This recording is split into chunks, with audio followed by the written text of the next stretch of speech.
À l'heure de l'Internet, à l'heure de YouTube, à l'heure des réseaux sociaux, à l'heure de l'intelligence artificielle, est-il encore pertinent de lire des livres?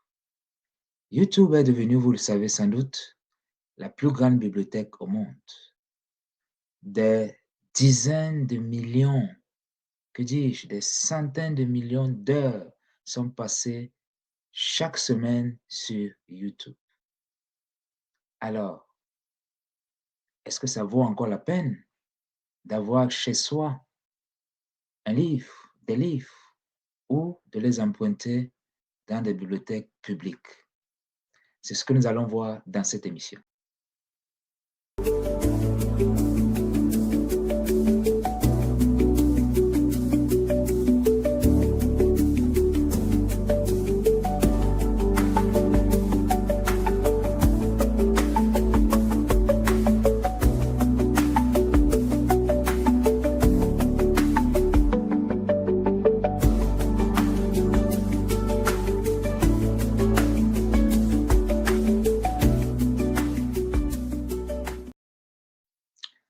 Rebonjour et bienvenue à cette émission dans laquelle nous allons parler de livres et notamment de 4 livres que je vais vous recommander très fortement de lire si vous ne l'avez pas déjà fait.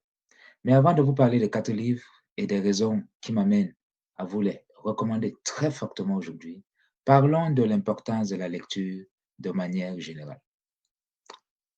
S'il y a une compétence, une habitude qui traverse ma vie depuis que je suis tout petit et qui a fait de moi la personne que je suis aujourd'hui et qui m'a complètement transformé. S'il y a comme ça un élément, quelque chose dont je suis le plus fier, le plus reconnaissant envers mes parents, ma mère notamment, mais pas seulement, c'est la lecture. Mes parents, ma mère notamment, mon entourage là, a su m'inculquer, mes profs aussi évidemment, il ne faudrait surtout pas que je les oublie. Toutes ces personnes, tous ces adultes là autour de moi ont su m'inculquer l'amour de la lecture, la passion, mais alors la passion, une passion qui n'a pas de limite pour les livres. Pas n'importe lequel, les bons livres. Autant les livres bâtissent, autant il y a des livres malheureusement qui peuvent détruire. Ça, en tant qu'adulte, nous le savons. Oui, lire, mais lire les bons livres.